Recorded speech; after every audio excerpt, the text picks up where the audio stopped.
आज के महावाक्य हैं परमात्मा सुधावाक्य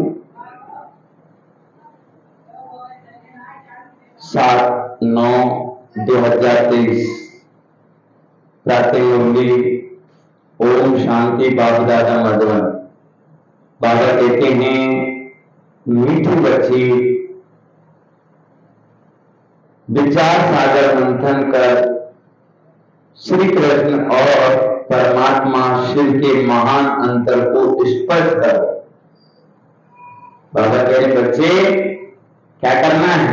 विचार सागर मंथन करो, श्री कृष्ण और परमात्मा शिव के महान अंतर को स्पष्ट करो। प्रसन्न ब्रह्मा बाबा अपने आप से क्या बातें करते हैं? उन्हें बंदर क्या लगता है? उत्तर ब्रह्मा बाबा अपने आप से बातें करते हैं, पता नहीं क्या होगा, पता नहीं क्या होगा। जो शिव बाबा घड़ी घड़ी भूल जाता है, ऐसे तो नहीं। बाप जब प्रवेश करते हैं तब याद रहती है, बाबा चले जाते हैं तो याद भूल जाती है। परंतु मैं तो उनका बच्चा हूं, याद भूल क्यों जाती है? क्या मेरी याद से ही बाबा आते हैं? ऐसे ऐसे बाबा अपने आप से बातें करके बंदर खाते हैं। गीत है तू प्यार का सागर है, तेरी बूंद की प्यासे। तो बाबा ने क्या कहा? बाबा कहे बच्ची विचार सागर मंथन कर श्री कृष्ण और परमात्मा शिव के महान अंतर को स्पष्ट करना है। अब स्पष्ट कैसे करें कि परमात्मा से बाबा और श्री कृष्ण में अंतर क्या है?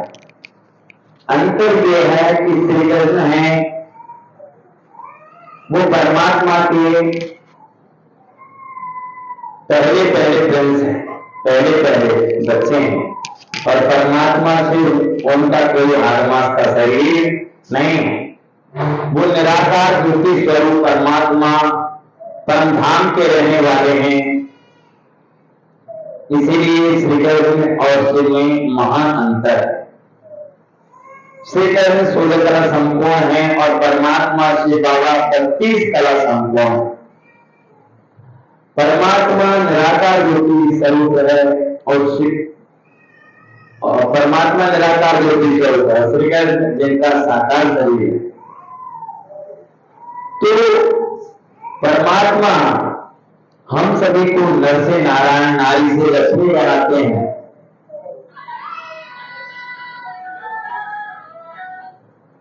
तो परमात्मा क्या बनाते हैं? नर से नारायण और नारी से लक्ष्मी, और भारत को स्वर्ग बनाते हैं। ओम शांति। शिव बाबा बैठ करके अपनी सिकीर के बच्चों को समझाते हैं। सोचिए क्या कहे बाबा, मेरे सिकीर के बच्चे। शिव बाबा बैठ अपनी सिकीर के बच्चे को समझाते हैं। सिकीर के माना क्या? 5000 बच्चे, 5000 वर्ष से बिछड़े हुए बच्चे को सिकीर के बच्चे कहा जाता है। अरे भगवान हम सभी को सिकीर के बच्चे कह रहा है। 5000 से हम बिछड़े हुए हैं, ये हमारा जन्म का साथी है। अरे ये भाग्य बनाने की विधि बताते हैं प्यारे बाबा। ये हमारे आत्मा का पिता है, हमारे 3 पिता है। एक तो शरीर द्वारा जिसने शरीर को जन्म दिया, जो एक तो है शरीर का पिता जिसके द्वारा हमें ये शरीर मिला, तो वो है शरीर का पिता। दूसरे एक अलौकिक पिता, एक पारलौकिक पिता, एक है प्रजा के पिता ब्रह्मा बाबा, और तीसरे हैं निराकार शिव बाबा जो सब आत्माओं के पिता है। तो हमारे 3 पिता हैं, एक शरीर का पिता और एक आत्मा का पिता और एक प्रजा के पिता, जिसके शरीर में शिव बाबा आए। तो बाबा कहते हैं सिकेंद्र बच्चों को समझाते हैं कि गीता का भगवान कौन है। अब देखो मुरली कहां चल रही है, गीता का भगवान कौन है भाई। बाबा कह रहे हैं क्योंकि इस समय भारत में है अज्ञान अंधियारा।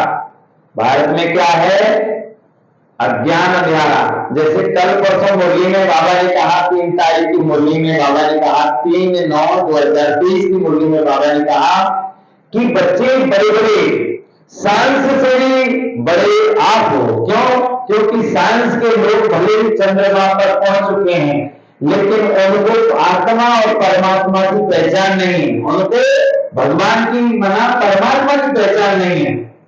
इसीलिए आप उनसे बड़े हो, आपने भगवान को पहचाना है, आज मध्य अंत का ज्ञान तुम में है, इसीलिए तुम महान हो। और आज बाबा क्या करें कि बच्चे गीता का भगवान कौन है? परमात्मा। आज दुनिया ये भारत में है अज्ञान अंधियारा, इसको कहा जाता है घोर अंधियारा, अज्ञान अंधियारा। फिर सोचना चाहिए ज्ञान का परमपिता परमात्मा को ही मनुष्य मानते हैं कि वह ज्ञान का सागर है, नॉलेजफुल है। अच्छा, वो ज्ञान का सागर है, उनसे क्या मिलता है? परमात्मा जो ज्ञान का सागर है तो उससे भाई क्या मिलेगा हमें? नदियों से पानी मिलता है। बाबा कह रहे बच्चे भगवान से क्या मिलता है? जैसे नदियों से पानी मिलता है तो दिन भर कर स्नान भी करते हैं, तुमको ज्ञान सागर से क्या मिलता है? एक बूंद।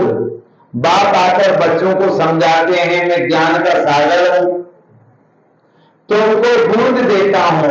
कौन सी बूंद? सिर्फ कहता हूं मैं तुम्हारा बाप हूं, तुम मुझे याद करो, समझो कि हम अपने शांति धाम सुख धाम जाते हैं। ज्ञान सागर 1 सेकंड में जीवन मुक्ति बैठन में भेज देते हैं, घर बैठे भी दिव्य दृष्टि दे देते हैं, दिव्य दृष्टि दे देते हैं। मनुष्य को 1-2 को सामने दृष्टि देते हैं, बाबा घर बैठे साक्षात्कार करा देते हैं। एक बूंद मिलने से तुम यहां से चले जाते हो। बाबा कह रहे बच्चे एक बूंद से यहां से मिलके तुम चले जाते हो। एक बूंद से, एक बूंद मिलने से तुम चले जाते हो यहां से। यहां बैठे बैठे तुम बैकुंठ में चले जाते हो। बाबा कह रहे बच्चे तुम यहां बैठे बैठे बैकुंठ में चले जाते हो। अब बाप बैठ समझाते हैं गीता का भगवान कौन है। अब कौन समझाएंगे? बाप बैठ समझाते कि बच्चे गीता का भगवान कौन है? वह ज्ञान का सागर निराकार मनुष्य तो चाहते हैं।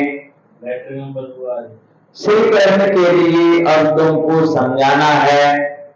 श्री कृष्ण ने ज्ञान नहीं सुनाया, पहले पहले तो कहते हैं श्री कृष्ण ने माता के गर्भ से जन्म लिया, कंस हुई थी, फिर आवाज हुआ हे कंस तुमको मारने वाला आ चुका है। पहले पहले क्या थी?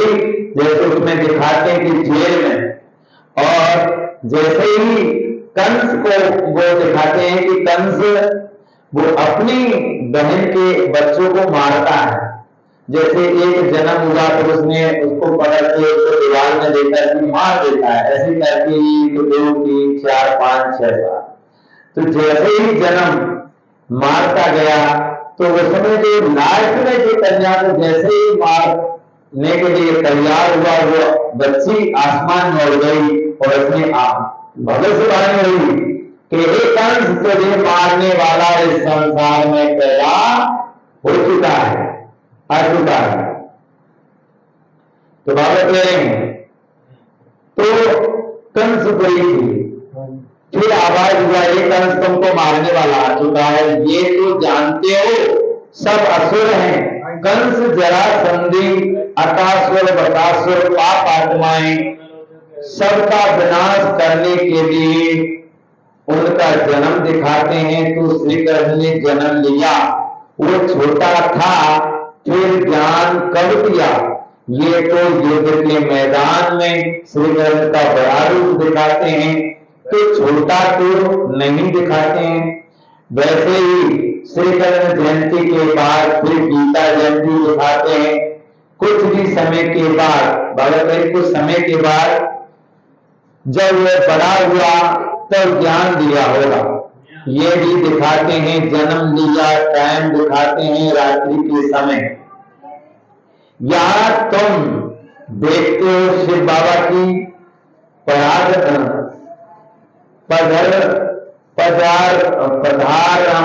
बाबा करें, पधरामनी बाबा करें, शिव बाबा करीब, शिव बाबा की पधरामनी हुई है। कोई को पता नहीं कि कब प्रतिष्ठा हुई। तो शिव बाबा तो बच्चा बना नहीं, वह तो बूढ़े वानप्रस्थ अवस्था में आया है।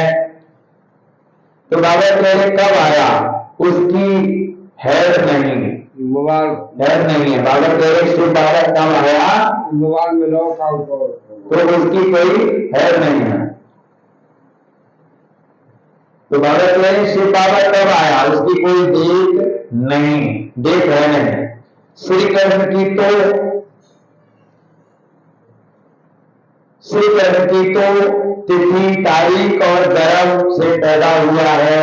यहाँ शिव बाबा को ज्ञान का सागर है, उनको छोटा नहीं होना है, जो फिर बड़ा होकर ज्ञान सुनाए। श्री कृष्ण का जन्म तो स्वर्ग में हुआ, वह किसको राजयोग सिखला ना सके, क्योंकि खुद ही राजा है। बरोबर तुम जानते हो, निराकार बाप ही आता है, राजयोग सिखलाते हैं। तो बाबा कहते हैं पतित को पावन, राजाओं का राजा बनाते हैं। शिव बाबा जब आते हैं तो पतितों को पावन बनाते हैं, और बाबा कहते हैं राजाओं का राजा बनाते हैं। उस हद के रात को बाबा कहते हैं, उस हद की रात और दिन तथा इस बेहद के रात और दिन के अर्थ में भी फर्क है। यह है संगम, जबकि ब्रह्मा की रात पूरी हो, ब्रह्मा का दिन शुरू होता है। यह है बेहद की रात्रि। अज्ञान अंधियारा सतीर में है सुरजरा, उस रात की बात नहीं, वह तो श्री कृष्ण का जन्म रात में मनाते हैं, वह हुई हद की बात। यह है बेहद की बात। बाबा कह रहे वो हद की बात है, लेकिन यह है बेहद का बाप, बेहद की बात। बाप कहते हैं, बाबा कह रहे बेहद की बात कहते हैं, मैं आता हूं, मेरी कोई तिथि तारीख नहीं है। शिव बाबा कब आते हैं, तिथि तारीख नहीं है। क्यों नहीं है? क्योंकि बाबा तब प्रवेश करते हैं, तब बाबा शरीर छोड़ के चले जाते हैं, ये कोई तिथि तारीख नहीं। कृष्ण राम आदि को तो तारीख, तिथि तारीख है, मुख्य है ही दो। श्री कृष्ण बाबा कह रहे अभी श्री कृष्ण जयंती आती है ना, उन्हों को समझाना है। कृष्ण तो छोटा बच्चा है, रात और दिन दो, रात और दिन तो ब्रह्मा का गाया जाता है। ब्रह्मा का दिन श्री कृष्ण और ब्रह्मा की रात, ब्रह्मा है, ब्रह्मा ही फिर सो श्री कृष्ण बनता है। वह तो समझते हैं कृष्ण भगवान है, वह हाजिरा हजूर है। तो इस पर समझाना है, तुम्हारी है शिव जयंती, वह शिवरात्रि का हो, शिव जयंती कहना ठीक है, यह भी समझाना होता है। वह गर्भ में तो आते नहीं। कौन नहीं आते गर्भ में? शिव बाबा। शिव बाबा गर्भ में नहीं आते, क्योंकि शिव बाबा ने ऐसा कौन सा कर्म किया जो शिव बाबा गर्भ में है? क्योंकि भाई कहते ना, अंदर पेट के अंदर जो आत्मा रहती है ना, सर्व ऊपर, और सर नीचे और पर ऊपर, एक घोर नरक में है ना। अभी विचार करें आप, आत्मा सबसे ज्यादा कष्ट कहाँ भोगती है? ये सबसे बड़ी जेल कौन सी? गर्भ जेल, जिसमें इंसान को सब कुछ याद रहता है पेट में।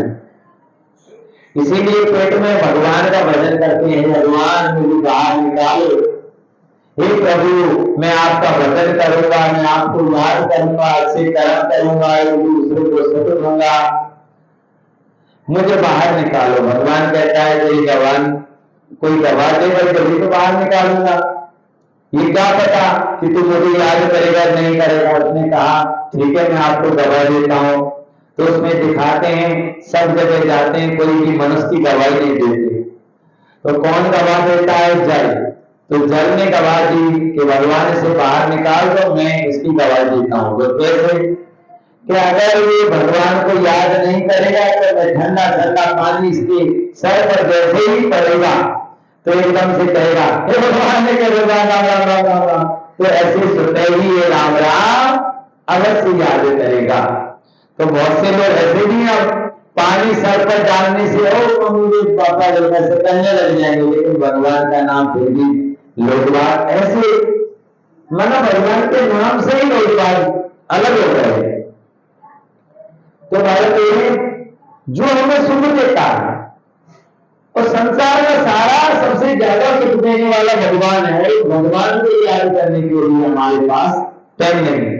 बाकी रोटी खाने के लिए समय है, एक दूसरे की बातों करने के लिए समय, सब कुछ के लिए समय है, लेकिन भगवान को याद करने के लिए हमारे पास समय नहीं है, इसीलिए दुख बढ़ रहा है। तो बाबा कहते हैं वो जन्म में तो नहीं आते, साधारण तन में आते हैं। श्री कृष्ण की तो 8 बीड़ी चलती है। छोटे पन में उनको मोहन अथवा कृष्ण कहते हैं। जैसे प्रिंस ऑफ वेल्थ है वैसे पहले पहले गति इंद्रप्रस्थ की, प्रिंस ऑफ इंद्रप्रस्थ, फिर वह प्रिंस से किंग होगा। कृष्ण अक्षर नहीं, महाराजा नाम ही होगा, महाराजा नाम ही गाया जाता है। सिर्फ लक्ष्मी नारायण को महाराजा महारानी कहते हैं। किंग अक्षर अंग्रेजों का है, असल नाम महाराजा महारानी है। ऐसे नहीं नारायण ने ज्ञान दिया था, स्वयंवर बात श्री कृष्ण फिर नारायण बनते हैं। बाबा कहें जैसे बच्चेपन में है ना, श्री कृष्ण को पहले श्री कृष्ण कहा जाता है, कहते हैं श्री कृष्ण गोविंद, फिर उनका नाम गोविंद नाम रखा जाता है। श्री कृष्ण गोविंद, फिर हरि मुरारी, फिर मुरारी नाम होता है, फिर और बड़े हो जाते हैं, फिर उनका जो स्वयंवर हो जाता है, जो शादी हो जाती है, तो फिर उनका नाम चेंज हो जाता है, फिर श्री कृष्ण गोविंद हरि मुरारी हे नाथ नारायण वासुदेव, फिर उनका नाम लक्ष्मी नारायण रखा जाता है। जो श्री कृष्ण थे फिर वो गोविंद बनते हैं, फिर मुरारी बनते हैं, फिर उनका जो स्वयंवर होता है, जैसे कोई व्यक्ति है उसको पहले बच्चा कहते हैं, कोई क्या कहते हैं, कोई क्या, उनको लाड़ लड़ाते हैं, फिर उनका नाम अलग रखते हैं, फिर उसके बाद में फिर और बड़ा हो जाता है तो और नाम चेंज हो जाते हैं। भाई जैसे जैसे काम करते हैं वैसे वैसे उनका नाम आगे बढ़ता है। और वही फिर जब उनको राजा महाराजा बन जाते हैं तो उनको कहते हैं महाराजा महाराजा। तो ऐसे ही बाबा कह रहे हैं श्री कृष्ण ही महाराजा महारानी बनते हैं, श्री कृष्ण महाराजा बनता है और राधा महारानी बनती है, लक्ष्मी बनती है। तो वैसा ही बनाने आया है बाबा में। तो बाबा कहते हैं फिर नारायण बनते हैं। अब इस ज्ञान सागर शिव का नाम तो बदलता नहीं, एक ही नाम है उनका, यह रथ तो बड़ा है, आने से ही ज्ञान सुनाना शुरू कर दिया है। ये ब्रह्मा तो कुछ नहीं जानते थे, समझ में आता है इनमें आया हुआ है। जो अक्षर साक्षात बाबा करें, जो साक्षात्कार कराते हैं, नॉलेज दे रहे हैं, यह साक्षात्कार का राज अथवा ये नॉलेज शुरू में पहले समझ में नहीं आती थी, बाबा अपना अनुभव बतलाते हैं। शुरू में बनारस गए तो दीवारों पर गोले आदि निकालते रहते थे। समझ में कुछ भी नहीं आता था यह क्या है, क्योंकि यह तो जैसे बेबी बन गए, नया जन्म लिया ना। कहते हैं ना बाबा हम 8-10 मास का आपका बच्चा हूं, तो मैं भी बच्चा हो गया। तो पहले कुछ समझ में नहीं आता था, वह ज्ञान की बातें ही और थी। अगड़म बगड़म क्या क्या बात निकालते थे। अभी तो सीखते सीखते कितने वर्ष हो गए हैं, अभी बाप की बातें समझ में आती हैं। बच्चों को कृष्ण जयंती पर समझाना है। चित्र तो बरोबर है, झाड़ में ब्रह्मा का चित्र भी है, मक्खन तो ये हक कर लेते हैं। विश्व के मालिक पने का माखन है। बाबा कहें मक्खन माना क्या, विश्व पने का। बाबा कहें ये क्या है, मालिक पने का मक्खन। मक्खन माना मालिकपन, माना सती में आप ही मालिक बनते हो, इसीलिए वो मक्खन दिखाया है। श्री कृष्ण तो सती की प्रारब्ध लेकर के आया है। श्री कृष्ण है सती का पहला प्रिंस, फिर उनके बच्चे भी प्रिंस बनेंगे। यह तो उनकी प्रारब्ध जो कलयुग में तो थी नहीं। तो यह सूर्यवंशी की प्रारब्ध किसने बनाई, गाया जाता है ज्ञान सूर्य प्रगटा अज्ञान अंधेरा विनाश। तो जैसे रात होती है तो सब कीड़े मकोड़े आते हैं और सूर्य निकल आता है तो सब खत्म हो जाते हैं। तो ज्ञान सूर्य प्रगटा, ज्ञान सूर्य कौन, शिव बाबा। जो शिव बाबा आते हैं और आकर के क्या करते हैं, अज्ञान अंधेरे उसको खत्म करते हैं। तो बाबा कह रहे हैं अज्ञान अंधेरा विनाश, ज्ञान सागर तो शिव बाबा है। वह आए हैं और सूरत की स्थापना कर रहे हैं। कांटाक्स बतलाना है श्री कृष्ण कैसे गर्भ में आया, दिखाते हैं वहां कंस जरासंध आदि थे, परंतु वहां सतयुग में असुर तो हो ना सके। असुरों और देवताओं की लड़ाई दिखाते हैं तो जरूर असुर कलयुग अंत में होंगे, देवताएं सतयुग में आदि में होंगे। दोनों की लड़ाई तो लगी नहीं। महाभारत लड़ाई बरोबर देवताओं तो यहां हो ना सके। असुरों की असुरों में लड़ाई चली। मुसलमानों का राज्य भी देखते हो, बरोबर यादव कौरव पांडव भी हैं। पांडव हैं नॉन वायलेंस योग बल वाले, यहां तो रक्त की नदियां बहती रहती है। दुश्मनी तो है ना, बाबा कह रहे यहाँ क्या रक्त की नदियां बहती रहती है, दुश्मनी है। पार्टीशन में रक्त की नदी अच्छी ही बही थी। भाई भाई की युद्ध हुई, भाई भाई तो है ना, लड़ाई उन्हीं की लगती है, नहीं तो रक्त की नदी कैसे बने। तो बाबा क्या कह रहे हैं यहाँ रक्त की नदी माना भागवत ने भी कहा है कि वसुदेव कुटुंब, माना हमारा एक ही कुटुंब है।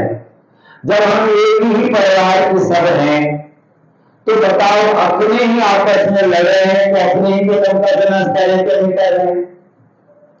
जैसे एक बाप है, उसके 4 बेटे जन्म हुए और चारों की संतान हुई, चारों की फिर और हुई और 8 की फिर और हुई, तो बढ़ते बढ़ते बढ़ते बढ़ते पूरा गांव हो गया और पूरा गांव बढ़ करके फिर और थोड़ी जैसे किसी ने प्लॉट ले लिया हो हलेने में तो ये बात पहुंच गई और ज्यादा, कुछ लोग तो नाम रख दिया कि भाई हलेने के ही अंतरा है, तो भाई और फिर ज्यादा बढ़ते गए, वो जयपुर पहुंच गए, वो बोले भाई ये जयपुर रहने वाले हैं, तो बताओ किसके हैं वो, है तो एक ही बाप के।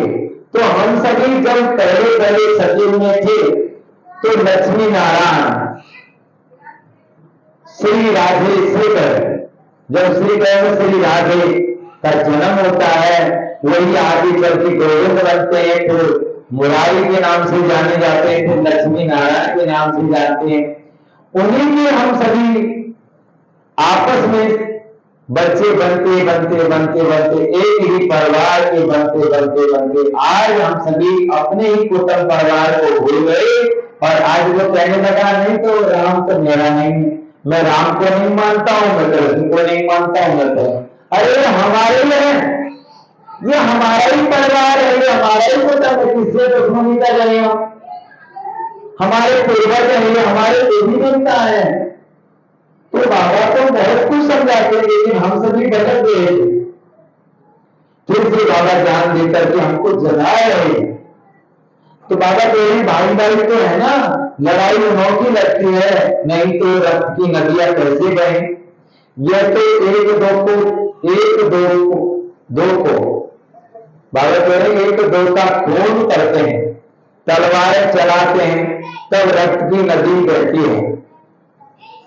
और यह है संगम का समय, रक्त की नदियां बाद फिर घी की नदियां बहती है। बाबा कह रहे बच्चे रक्त की नदियों के बाद फिर घी की नदियां बहती है। श्रीकृष्ण तो छोटा प्रिंस है, फिर उनकी भी बैठ गिलाने की है, उनको तो ज्ञान सागर कह नहीं सकते। देवताओं की महिमा तो गाई जाती है, सर्वगुण संपन्न मर्यादा पुरुषोत्तम, यह है महिमा बच्चे की, नहीं तो नहीं हो सकती। बाबा कह महिमा बच्चों की नहीं हो सकती, महिमा हमेशा राजा महारानी की चलती है। वह फिर लक्ष्मी नारायण को सतयुग में और कृष्ण को द्वापर में ले गए। कितनी बड़ी भूल कर दी। लक्ष्मी नारायण की छोटेपन की कहानी भी कोई बता नहीं सकते। राम सीता की भी कुछ ना कुछ बतलाते हैं, कृष्ण की भी उल्टी सुल्टी बात बतलाते हैं, कुछ तो सुल्टी कहानी भी बताओ। बाबा कह रहे लक्ष्मी नारायण की तो महिमा गाई जाती है, सर्वगुण संपन्न, 16 कला संपन्न, संपूर्ण निर्विकारी, मर्यादा पुरुषोत्तम, अहिंसा, परम धर्म। अच्छा उनको राज्य किसने दिया? मनुष्य का नाम सुन मूंझ जाते हैं। बाबा कह रहे हैं जैसे लक्ष्मी नारायण ये बने, इनके पास इतना धन कहां से आया? लक्ष्मी नारायण जब हम लक्ष्मी की पूजा करते हैं, बोले लक्ष्मी के पास इतना धन कहां से आया? तो ये किसने दिया? ये शिव बाबा ने दिया। यहाँ लक्ष्मी नारायण जो यहाँ वो भी पढ़ रहे हैं, शिव बाबा को याद करके बाबा की मुरली करके और मम्मी ये लक्ष्मी का पद मिला, उनको धन किसने दिया? शिव बाबा ने दिया। हाँ, तो बाबा कह रहे हैं अगर ऐसी बातें जो कहते हैं तो मनुष्य मूल जाते हैं। लक्ष्मी नारायण कहने से तुम चले जाते हो। सतयुग में यह नर से नारायण बनने की कथा, श्री कृष्ण बनने की कथा नहीं कहती, इसको सत्यनारायण की कथा कहेंगे। आज तक हम क्या सुनते थे भाई? सत्यनारायण की कथा, जिसमें कहते हैं बूढ़े ब्राह्मण बन के आयो कंचन में पियो। उसमें दिखाते हैं सत्यनारायण की कथा में कि भगवान एक वृद्ध और बूढ़े की शरीर में आए थे। इसका रहस्य क्या है कि परमात्मा से बाबा जब ब्रह्मा का तन 60 वर्ष का हो जाता है तब उनके शरीर में से बाबा आते हैं। इसीलिए सत्यनारायण की कथा में वो बूढ़ा शरीर दिखाया है। और ये सत्यनारायण की कथा अब चल रही है। मुरली क्या है? ये सत्यनारायण की कथा है, ये सत्यनारायण बनने की कथा है। आज तक तो हमने वो कथा सुनी, वो तब क्या थी? वो सत्यनारायण की कथाएं थी। लेकिन ये सत्यनारायण बनने की कथा है। सोचिए तो कितना ऊंचा ज्ञान है। हाँ, पहले पूर्णो मावस कथा बतवाते थे तो वो कथा थी, तो बाबा जी की ये क्या है, ये सत्यनारायण की कथा कहेंगे। सत्य तुरंत की कथा नहीं कहा जाता, सच्चा बाबा ज्ञान का सागर ये कथा सुनाते हैं। सारी सृष्टि के आगे मध्य अंत की कथा है, उसमें श्री लक्ष्मी नारायण की कथा भी आ जाती है। उनके 84 जन्मों की कथा दिखलाते हैं। श्री नारायण की कथा से बेड़ा पार हुआ। बरोबर बाप बैठ बच्चों को नरसिंह नारायण बनने की सच्ची कथा सुनाते हैं। श्री नारायण तो बड़ा है ना, बाबा कहे श्री नारायण तो बड़ा है।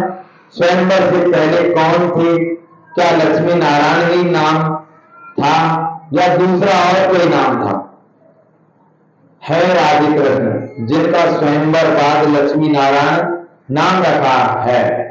बाबा ऐसे निबंध देते हैं, फिर तुमको विचार सागर मंथन करना चाहिए।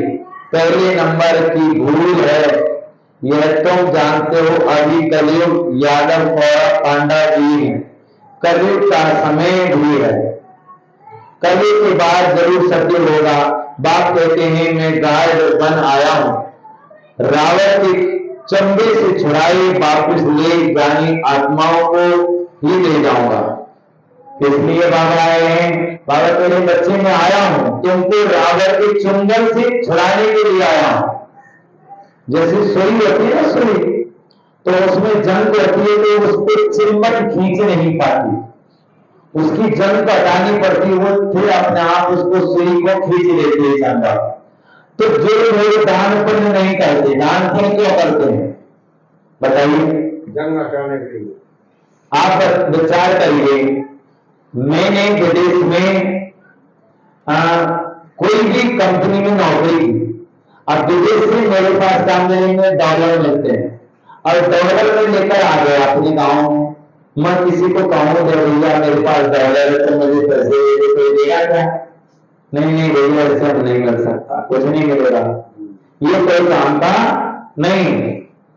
इसे आप ऐसा करो, भारत की जहां से आप लेके आए हो उसी जगह आप इसे जमा करिए तो उसका ट्रांसफर होकर के भारत में उसके पैसे मिलेंगे आपको, तब आपको मिलेंगे। अरे हम कहते हैं हम दान पुण्य क्यों करें? दान पुण्य करना क्यों जरूरी है? क्योंकि हम ऊपर ले जाने की व्यवस्था है। ऊपर ले जाने की व्यवस्था क्या है? एक भाई ने कहा कि भाई हम दान पुण्य क्यों करें? ऊपर पैसा ले जाना चाहता हूं मैं अगले जन्म के लिए, तो भैया ऐसा है आप दान पुण्य करो। अगर आप दान करेंगे तो अगले जन्म के लिए ट्रांसफर हो जाएगा, क्योंकि ट्रांसफर करने की विधि है। अगर दान पुण्य नहीं करेंगे तो आपका जमा नहीं होगा। हम बैंक में जाकर के कहूं अरे नहीं भैया मैंने खाता खुलवाया है, मेरे 50,000 रुपये जमा कर दो, बैंक में जमा कर दिए। अब बार बार उसको कहूं अरे भैया मैंने 50,000 जमा करे, ध्यान से देख लेना, ध्यान से सोच लेना। वो कहेगा अरे पागल तो नहीं कर दिया, मुझ पर एहसान कर रहा है, जगह जाते अपने ही पैसे अपने ही खाते में जमा कर रहा है, वहां जाना जा रहा है, इसीलिए जा रहा है, तेरे अकाउंट में जमा मिलेगा। तो हम जो दान पुण्य करते हैं ये हमारा ही पुण्य का खाता जमा होता है। जब पुण्य जमा होगा तभी हम बाबा को पहचान पाएंगे, तभी हमारा जो कल परसों हमने भागवत सुनी अनुराचार्य जिसमें बताया कि अगर आप हालांकि बाबा को बहुत ज्ञान दे रहे हैं और तो इसमें बताया कि अगर आप भगवान को नहीं याद कर रहे हो तो कहते तुलसी पिछले पाप से हरी कथा नहीं भाई, कहताऊ से नरमणु के धरांगन बन जाए। भगवान याद नहीं आएगा, भगवान याद कब आएगा? जब आपका कुछ पुण्य जमा हो, भगवान के नाम में जमा हो। आपका जमा ही नहीं होगा, कहां से मिलेगा भाई? आपने बैंक में जमा ही नहीं किया और ये आपके पास है, कुछ निकाल पाएंगे क्या? नहीं निकलेगा। आप किसी भी सत्संग में हो, कहीं हो, आप कुछ दान पुण्य नहीं कर रहे हो तो फिर आपका कुछ भी जमा अकाउंट नहीं है। क्योंकि दान इसीलिए करना पड़ता है। और दान क्यों करना है? क्योंकि दुनिया का नियम है। अब तो बड़े बड़े साधु संत भी ये कहने लगे हैं। तो बाबा कहते हैं जैसे आपने कहा कि भाई साहब आप कौन सा खाना खा रहे हो, बासा खा रहे हो या ताजा खा रहे हो? वो कह रहा है मैं तो ताजा खाता हूं। अच्छा ताजा खा रहे हो? तो हाँ। तो आप बासा खा रहे हो तो कहो भाई बासा क्यों? कि भैया आप अगले जन्म में अच्छे कर्म करके आएंगे, इसीलिए आपके पास जमीन है, मकान है, गाड़ी है, घोड़े है, सब कुछ है। ये अगले जन्म में आप कुछ अच्छा करके आए, दान पुण्य किया है, भगवान को याद किया, इसीलिए आप भगवान। ये तो आप अगले जन्म का बासा भोजन खा रहे हो, लेकिन इस जन्म में तो कुछ कर ही नहीं रहे हो, इसीलिए आपका ये अकाउंट धीरे धीरे खल रहा है। और जब खल जाएगा तो आप गरीब बन जाओगे। तो फिर क्या करें? तो भगवान हो फिर भी आप दान पुण्य और ज्यादा करो। और जो गरीब है उनको कुछ मत बताओ, उनको क्या कहना है कि आप गरीब हो, भैया मैं गरीब हूं, भगवान कैसे बन सकता हूं? बस ऐसा करो, आप पुण्य करो, दान करो, जितना आप दान करेंगे आपका ये कमाई होगी। और एक का पदम बना मिलेगा जितना दान करेंगे, फिर आप ऊंचे हो जाएंगे, गरीब से भगवान बनने की यही विधि है। और दुनिया में कोई उपाय नहीं। ये नहीं है मेरा धंधा नहीं चल रहा, मेरा ये नहीं चल रहा, मेरा किसी ने कुछ कर दिया होगा, मुझे ना किसी की नजर नहीं लगती, ना कुछ नहीं होता। ये सब हमारे ऊपर है। अगर दुनिया में नजर लगती तो सोचिए, हमें दुकान खेलने के लिए हम कहते हैं दुकान बाजार में खोलूंगा, बाजार में नहीं खोल पाए तो कहते हैं अरे थोड़ी दुकान अगर और साल बढ़ गई इसलिए बिक्री नहीं होती। और ठेका, शराब का ठेका तो खेत में खोल दिया और लोग बात जा रहे हैं, शराब बिक रही है। बताओ किसी ने नजर लगाई क्या? किसी की नजर लगी क्या? किसी ने उसका धंधा बांधा क्या? ये सब हमारे ऊपर है, ना किसी का धंधा बनता है ना कुछ, ये सब हमारे अपने ऊपर है। क्योंकि हम जो पुण्य कर रहे हैं उसके ही परिणाम से हमको यहाँ सुख व दुख मिलता है। जैसे आज कहानी सुनी ना आपने सवेरे, क्या सुनी थी कि एक माता है जिसको उसका पति मार रहा है, जिसके उसके सास ससुर, उसका देवर, जेठानी, ननद सब मार रहे हैं। क्यों मार रहे हैं? क्योंकि वो अगले जन्म में ठग था। किसी को बहन बना के ठगा तो वो ननद बन के आ गई, किसी को भाई बना के ठगा तो वो देवर बन के आ गया, किसी को पति बना के ठगा तो वो उसका पति बन के आ गया, किसी को बाप बन के ठगा तो उसका ससुर बन के आ गया। तो सारे एक घर में आ गए और सभी बहन दाब दे रहे हैं। तो यही मेन कारण है, इसीलिए दान करना बहुत जरूरी है। दान नहीं करेंगे तो क्या करना होगा हमारा? कुछ नहीं। बाबा को गाया जाता है आत्मा परमात्मा अलग रहे कई काल, सुंदर मेला लग गया जब सतगुरु मिला दलाल। यह आत्मा और परमात्मा का मेला है, जहां श्री बाबा स्वयं आए हुए हैं और हम सभी आत्मा और परमात्मा से मिलन बना रहे हैं। तो सतगुरु कौन सा दलाल मिला? ब्रह्मा बाबा। आत्मा और परमात्मा का मेला कब लगता है? जब हमें सतगुरु दलाल मिलता है। जब ब्रह्मा बाबा जब आते हैं तो ब्रह्मा के बाबा के शरीर में शिव बाबा आते हैं, तो हम धन्यवाद हैं, बहुत भाग्यशाली हैं। ऐसे नहीं कि तो ऐसा लग रही है महिमा ही उस निराकार की है। सुंदर मेला कर दिया जब वह सतगुरु मिला दलाल। यहाँ तो सब गुरु की ही है, गुरु ही है, गाया हुआ है सतगुरु मिला दलाल। सत्य परमपिता परमात्मा दलाल के रूप में मिलते हैं। सौदा दलाल द्वारा होता है, यह भी सगाई होती है। भाई सौदा किसके द्वारा होता है? दलाल के द्वारा। जैसे आप आजकल लोहे, हमने भी कबाड़ी की दुकान खोली थी, तो कबाड़ी में अगर लोहा आप फैक्ट्री में बेचने के लिए जाओगे तो दलाल से संपर्क करना पड़ता है। बिना दलाल के वो लोहा नहीं बेचेगा। तो सतगुरु मिला दलाल माना अगर ब्रह्मा बाबा को नहीं मानेगा, ब्रह्मा बाबा के द्वारा ही सुपावन मिलती है। अगर ब्रह्मा बाबा की नहीं मानेंगे तो फिर क्या होगा? फिर हमें वर्षा नहीं मिलती, क्योंकि सतगुरु मिला दलाल। तो यही बाबा बता रहे हैं। तो सौदा है, ये किसका सौदा है? अपनी बुराइयों को दे दो और एक तीसर की बात सही ले लो, कटपन दे दो, लटपन ले लो। तो बाबा कह रहे सौदा है,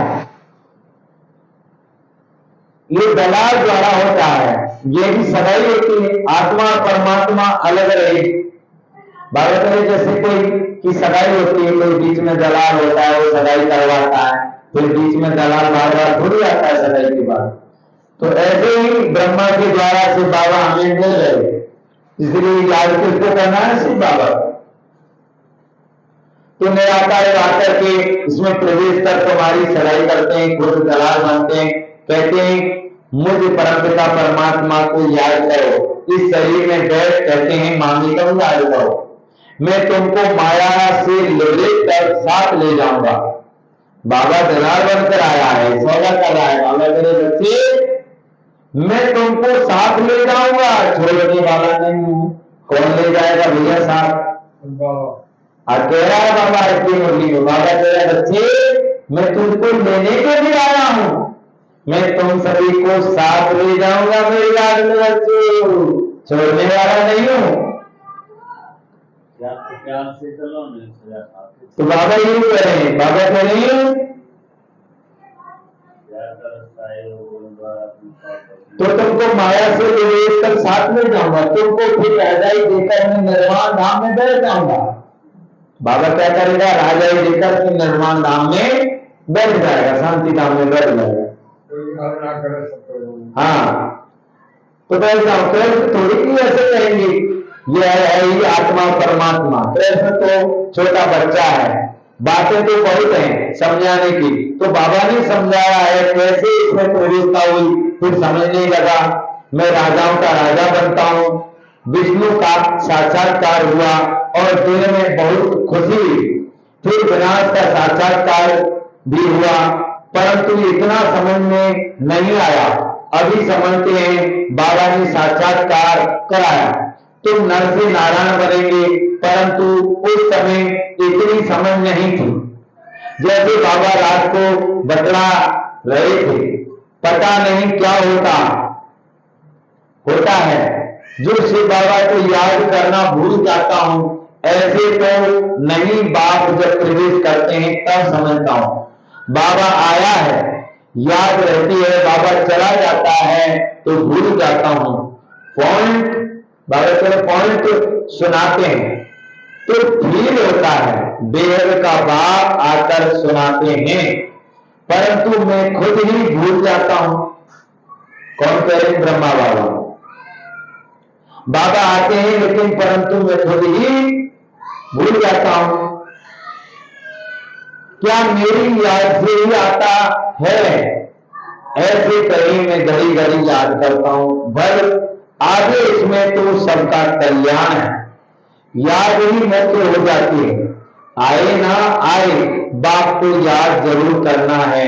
बाबा ने समझाया है कि गीता जयंती के बाद होती है कृष्ण जयंती, पहले है श्री बाबा करे पहले शिव जयंती, फिर गीता जयंती, फिर कृष्ण जयंती। शिव तो बड़ा है, फट से आया और गीता सुनाई, छोटा तो नहीं है। इन बातों पर विचार सागर मंथन करना चाहिए। पहले ख्याल करो शिव किसको कहते हैं? जिसकी रात्रि मनाई जाती है। शिव को किसको कहते हैं? शिव जिसकी रात्रि मनाई जाती है।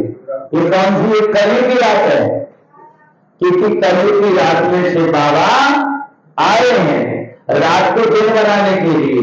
दिन माना क्या? सतयुग। सतयुग दिन है, जबकि सतयुग सवेरा है, दिन है, और त्रेता क्या है? थोड़ा और दोपहर, और द्वापर क्या है? दोपहर की थोड़ा बीच का समय, जैसे 2-2:30 का समय। फिर उसके शाम रात्रि क्या है? कलयुग। तो रात्रि कलयुग है, सुबह क्या है? सतयुग है, दोपहर क्या है? त्रेता, और शाम क्या है? द्वापर, और कलयुग क्या है? रात्रि। तो ये कलयुग की रात है, तो रात में शिव बाबा आए, इसीलिए शिवरात्रि कहते हैं। तो रात को दिन बनाने के लिए, सत्य लाने के लिए आए हैं बाबा। तो बाबा कहते हैं शिवरात्रि मनाई जाती है। सत्युग है श्री कृष्ण की राजधानी। नर से नारायण बनने की नाली तो जरूर भागा ही देंगे। वह नालीफुल है और इसको नालीफुल नहीं कहा जाता। गौर इज नालीफुल रचयिता बीज रूप है। वही ड्रामा की नॉलेज सुनाएंगे। ड्रामा कब शुरू होता है और फिर कब पूरा होता है किसको पता ही नहीं। सतयुग से कलयुग अंत तक वर्ल्ड की हिस्ट्री ज्योग्राफी कैसे होती है ये कोई समझा नहीं सकते। सुनावे वह जो त्रिकालदर्शी हो, त्रिकालदर्शी तो कोई है नहीं सिवाय एक के, वही तुमको त्रिकालदर्शी बनाते हैं। अच्छा मीठे मीठे सिटी हुए बच्चों प्रति माँ पिता बाप दादा का याद प्यार और गुणगान। रूहानी बाप की रूहानी बच्चों को नमस्ते। हम रूहानी बच्चों की रूहानी माँ पिता बाप दादा को याद प्यार गुणगानी और नमस्ते नमस्ते नमस्ते। धारणा के लिए मुख्य साथ मास्टर नॉलेजफुल और त्रिकालदर्शी बन। मास्टर नॉलेजफुल और त्रिकालदर्शी बन। श्री कृष्ण और परमात्मा शिव की महान अंतर को स्पर्श कर घोर अंधियारे से निकालने की सेवा करनी है। किसकी सेवा करनी है? घोर अंधियारे से निकालने की सेवा करनी। उनको बताओ कि भाई पूरी सृष्टि का रचयिता तीनों लोगों का स्वामी कौन है? शिव है, निराकार है। गीता का भगवान कौन है? शिव है। गीता कब सुनाई? ये अब भगवान स्वयं आकर के अब गीता सुना रहे हैं, जिसमें दिखा दिया कि कुरुक्षेत्र में लड़ाई के समय गीता सुनाओ। उसमें दिखा दिया श्री कृष्ण बच्चापन में थोड़ी सुनाएगा भागवत, भाई छोटा बच्चा थोड़ी सुनाएगा, वो तब बड़ा हुआ कुरुक्षेत्र के मैदान में। तो अब क्या हो रहा है? आपस में दुनिया लड़ रही है, भाई भाई लड़ रहे हैं। भाई भाई मना क्या? हिंदू मुस्लिम सिख ईसाई आपस में सभी आपस में लड़ रहे हैं। इसी समय गुप्त रूप में भगवान स्वयं आए हैं। गुप्त रूप में सत्युग रचने आए हैं भगवान। अब तो जाग जाग इंसान, अब तो नींद त्याग इंसान। स्वयं भगवान गुप्त रूप में आए हैं, दिखाई नहीं दे रहे। जैसे हवाएं दिखाई नहीं देती लेकिन होती है, जैसे सर्दी गर्मी है दिखाई नहीं देती लेकिन होती है। आवाज चल रही है, आ रही जा रही है, दिखाई नहीं दे रही लेकिन है। ऐसे ही भगवान शिव बाबा आते हैं जाते हैं लेकिन दिखाई नहीं देते। इसीलिए शिव बाबा क्या है? बिल्कुल गुप्त है। तुम बच्चे भी गुप्त हो, तुम ही लक्ष्मी नारायण बनते हो। हनुमान गणेश काली दुर्गा ये सब कौन है? आप सभी हो, आप सभी दिखाई नहीं दे रहे हो। सोचिए कितना ऊंचा ज्ञान है। बाबा क्या से क्या बना रहे हैं? तो बाबा कह रहे हैं घोर अंधियारे से निकालने की सेवा करनी है। बाबा जो ऐसे निबंध देते हैं उस पर विचार सागर मंथन करना है, ख्याल करना है कैसे इसको समझाएं। ख्याल करो, आपस में विचार सागर मंथन करो कैसे समझाएं। वो गाना अनमोल मणि जासी ने भी बनाया है वो गाना। और एक गाना और बना है, प्रभु बजाए ढोल मने शिव बाबा प्रभु। मैं ढोल बजा के सुना रहा हूं, मैंने ढोल बजा के नगाड़ों के साथ भाई शिव बाबा आ चुके हैं, भगवान आ चुके हैं, जन्म जन्म के साथी आ चुके हैं। सत्य गीता का ज्ञान सुना रहे, मनुष्य से देवता बना रहे, नर से नारायण बना रहे, नारी से लक्ष्मी बना रहे, भारत को स्वर्ग बना रहे हैं। सोचिए यही आत्मा और परमात्मा का मेला लगा हुआ है।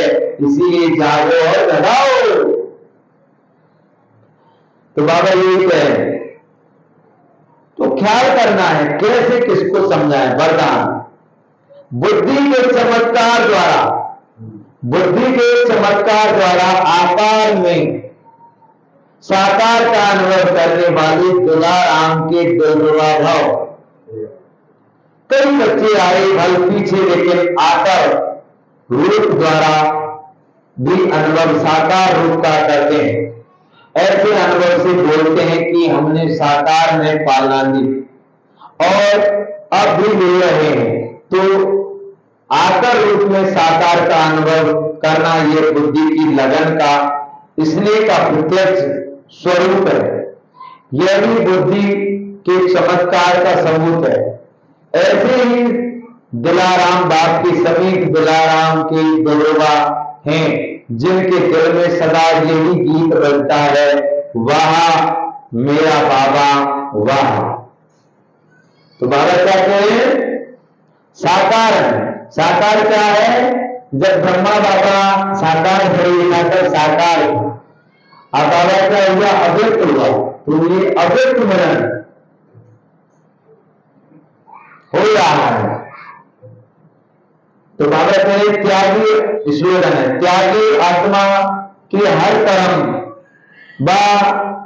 कदम में सफलता समाई हुई है। त्यागी आत्मा की हर कदमों में सफलता समाई हुई है। कितना अच्छा स्लोगन है, सभी भाईजान ध्यान रखें। क्या स्लोगन दिया? त्यागी आत्मा की हर कदम में सफलता समाई हुई है। हर कार्य में सफलता किसको समाई हुई है? जो त्यागी है, उसकी हर कदम में सफलता समाई हुई है। तो ये थी आज की प्यारे बाबा की मुरली। तो आज की मुरली से हम सभी ने क्या सीखा, और विशेष करके और भी हम सभी को बहुत ही बातें ध्यान से सुननी है। हम सभी दुखी क्यों होते जा रहे हैं? बीमारी क्यों घेर लेती है? एक व्यक्ति था जो दूध का कार्य करता था। डेली वो दूध बेचने के लिए जाता था, तो रास्ते में वो करता था एक पानी का तालाब, जिसमें से पानी लेकर के उस टंकी में पानी डालता था दूध के में। तो उसमें पानी मिलाता था, पानी मिलाकर के और वो दूध को बेचता था। तो कुछ दिन बेचता वो पानी मिला करके, तो एक दिन क्या हुआ, उसे पैसा सब उड़ा करके उसने दूध का, और वो बोला आज तो खूब पैसा मिल गया, चलो भाई मकान और कुछ गाड़ी वगैरह भी खरीदूंगा, आराम से सुख भोगूंगा, बहुत पैसा आ गया है।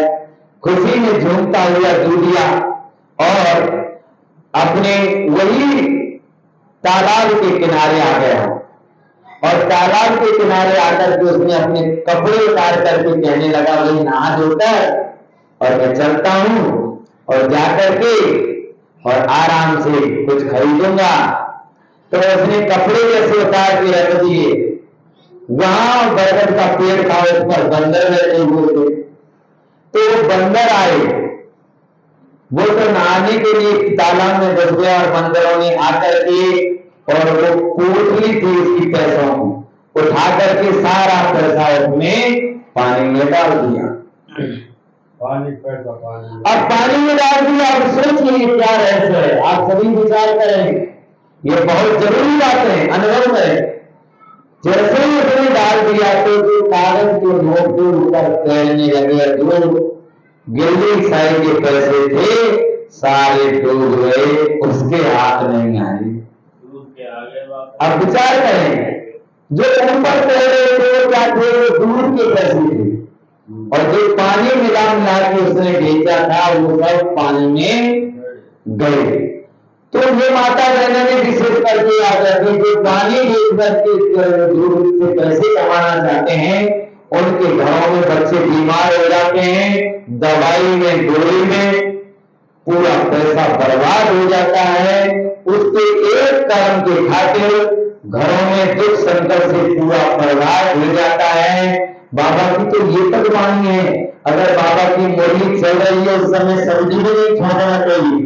सब्जी भी छोड़ते समय अगर कुछ भी थोड़ा सा भी छौंक डिस्टर्ब हुआ तो वो भी हमारा पाप का खाता जमा होता है। ये भी है, बाबा की मुरली चल रही है, आवाज नहीं होनी चाहिए, बिल्कुल साइलेंस में जाना चाहिए। तो कभी भी घी की मिलावट नहीं, घी में डालडा घी या कोई भी अन्य घी लेकर के उसमें मिलावट नहीं करना चाहिए। दूध में भी कोई भी मिलावट नहीं करना चाहिए। याद रखें, जितनी हम मिलावट करेंगे उतनी ही मिलावट के साथ हमारे पास बीमारी आती है।